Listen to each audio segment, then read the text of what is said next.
안녕하세요. 오늘자 뉴스에 보면은요, 빌 게이츠가 수백만 명이 그 코로나 이 바이러스 때문에 죽을 것이다. 이렇게 얘기를 했고요. 이 전염병 사건은 2021년 말까지는 끝날 것 같다. 이렇게 얘기를 했습니다. 근데 이 사람이 발언을 하는 것은 이미 다 계획을 하고 발언을 하잖아요.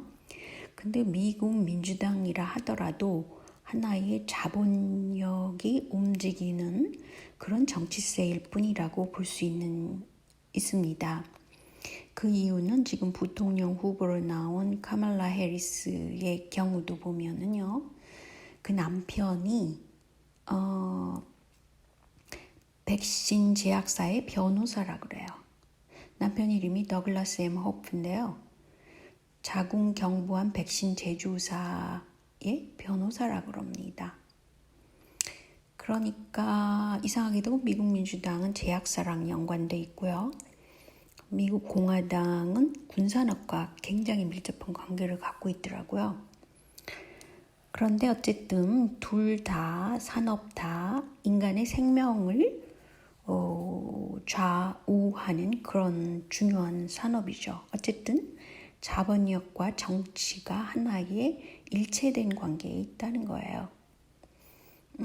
그런데 소위 한국의 우파들 스피커를 내가 이렇게 얘기하는 것들을 보면은요, 지난번에 제가 보여드렸듯이 2차 대전 종전 이후에 그 만남을 가진 사람들, 그 사람들이 영국의 처칠, 루즈벨트, 미국, 그게 영미하고 스탈린이 함께 있었습니다. 왜냐하면 그 당시에는 독일이라는 적국에 대응한 그런 어떤 회담을 했기 때문이에요. 그런데 한국의 우파 그 스피커들 중에는 스탈린과 김일성의 관계만 막 이것 때문에 또 캐더라고요. 근데 생각을 해보세요. 그 스탈린 옆에 앉아서 사인한 사람들이 처칠하고 루즈벨트예요. 영미권이라는 거죠. 즉, 그 전쟁이 일어난다 그러면 가상의 어떤 적국을 향해서 회담을 하는 거죠. 정상들이. 때문에 그렇게 단순하게 라인을 그려가지고 고잡히 스탈린과 김일성 관계만 얘기를 해서는 절대 안 된다는 거죠. 좀 더 큰 틀에서 보고 전쟁이 일어났고 어떻게 해결이 됐나 이런 걸 연구할 필요가 있죠. 우파 스피커들의 수준을 좀 높여줘야 된다고 봅니다. 그렇기 때문에. 근데 이제 처칠하고 루즈벨트가 서로 이제 친한 관계였죠. 그런데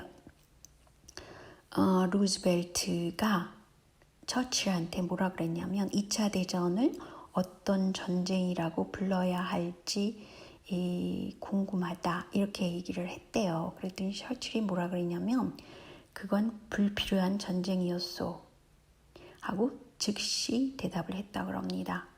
그러니까 세계의 전쟁이라는 것은 불필요한 것들이 상당히 많이 일어난다는 뜻이겠죠.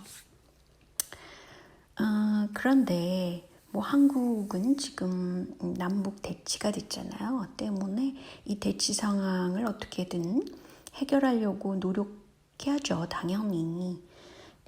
그 전쟁이 나면 북한만 손해를 보는 건 아니잖아요. 한국의 그 경제권도 무너지게 되고 많은 인명 피해도 날 수 있고 그런 거 아니에요?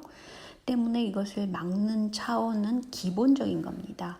그리고 그 막는다는 것, 전쟁 방지를 바탕으로 해서 어떤 해법을 제시를 해야 되겠죠.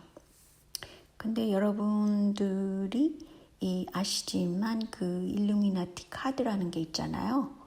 트럼프의 당선도 예견했고 그대로 됐죠. 그런데 이상하게도 일본의 부활에 대해서 예언을 하고 있다고 합니다. 근데 아베가 지금 사임한다고 그랬잖아요. 그죠? 근데 일본은 과연 어떻게 부활할 것인가? 이게 또 궁금하지 않겠어요? 그런데 최근에 워렌 버펫이 일본에 엄청난 돈을 투자를 했어요. 주식 시장에. 그리고 한국에서 그 외자들이 좀 많이 빠져나갔다고 그러죠.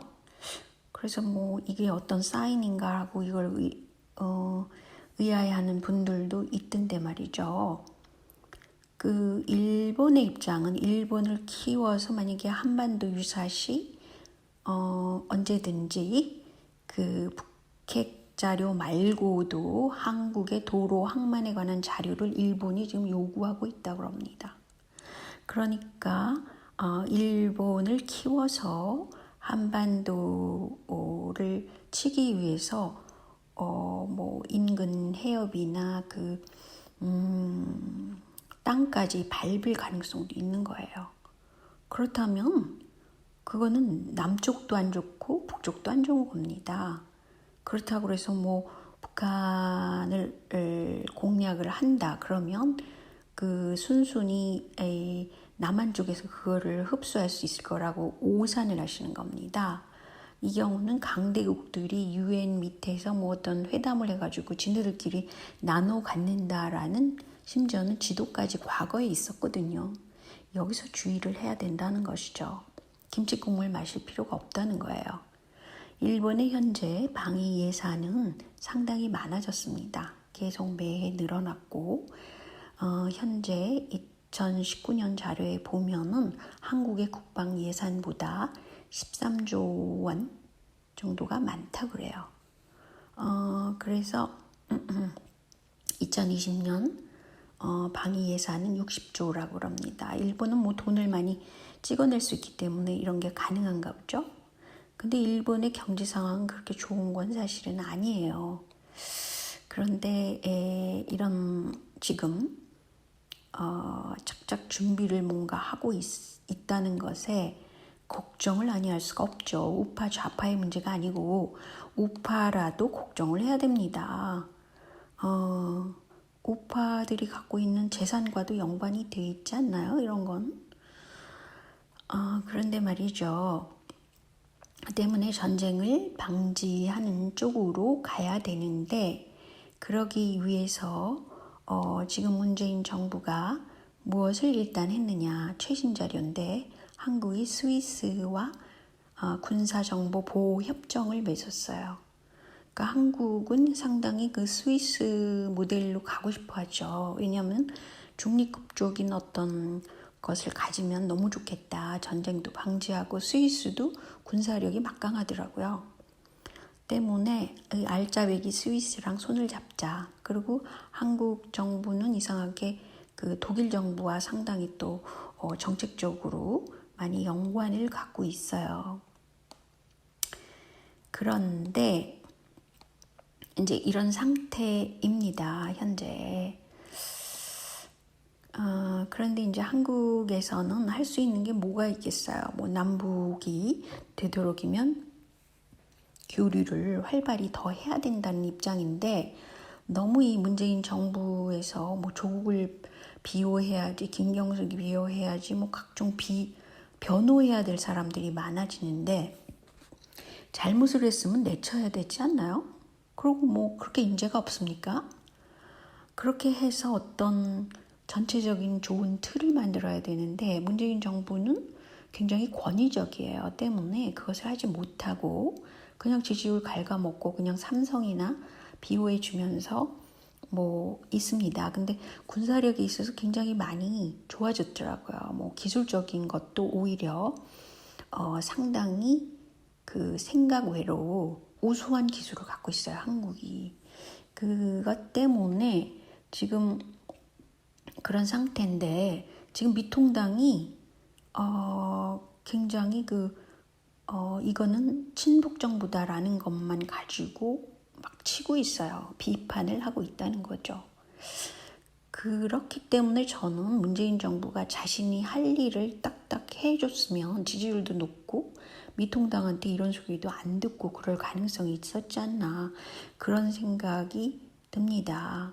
심지어는 통일부도 자기가 지금 정부의 트럼프의 지지율이 별로 높지 않기 때문에 그 금강산 사업 같은 것도 할 수 없고 막 이렇게 막혀 있잖아요. 그럼에도 불구하고 좀 다행으로 생각하는 건 트럼프가 된다. 그런 가정하에 그 많은 면에서 대중국전을 치러야 되는 영미권 뭐 이런 영미권 쪽 국가들이기 때문에 트럼프로서는 북한과 완전한 적대 관계를 갖지 않을 것 같습니다. 여러 가지 자료를 제가 보면은요, 그런 생각이 들게 해요. 그런데 단지 돈을 쓰려고 할 수는 없을 거예요. 왜냐하면 뭐 미국 정부가 쓸 돈의 여력도 뭐 한정돼 있고 그것을 그 한반도를 위해서 쓰겠다. 그것도 하기 싫어할 겁니다. 왜냐하면 트럼프의 머릿속에는 한국은 너무 잘 사는 나라로 인식돼 있거든요. 수출도 너무 잘하고 뭐 이런 식으로요. 물론 그 소프트웨어 쪽에서 탄탄합니다. 한국은 그러니까 소프트 파워죠. 탄탄하기 때문에 앞으로 그 전망이 굉장히 좋아요. 오히려 일본보다도 더 산업력으로는 나은 그런 형편에 있다고 볼 수 있죠. 그러니까 트럼프로서는 도와주지 않으려고 그러고 어떻게든지 한국을 이용해서 뭐 덕을 보려고 하는 편이죠. 미국의 입장에서는. 그래서 뭐 미국 군인들도 그 코로나 걸린 사람을 뭐 치유를 해달라 이런 쪽에 또 있잖아요. 미국에서는. 그래서 여러 가지로 이제 이용도가 굉장히 한국은 높아요. 그렇지만 중국 쪽으로 보내기에는 너무 기술 굵기 때문에 걱정이 돼서 반대를 하고 있습니다. 미국 쪽에서는. 때문에 한국의 눈치를 보지 않을 수가 없어요. 그렇게 무조건 그 미국이 원하는 쪽으로 밀고 나가기도 힘든 것이 한반도 상황입니다. 그래서 뭐 베트남과 같이 북한도 미국 쪽, 한국은 물론 미국 쪽, 뭐 이런 쪽으로 해서 어떻게 중립국화하는 것이 목표가 됐으면 참 바랄 나위 없죠, 사실은. 근데 그렇지 않더라도 왜냐하면 한국이 끼인 그런 지역이 있잖아요. 그래서 뭐 스위스 쪽으로 간다. 이런 식으로 선언하고 뭐 그걸로 굉장히 외교적으로 좀 활발하게 하고 그럼 가능할 가능성도 높다고 봅니다. 어쨌든 그거는 바라는 것이고요.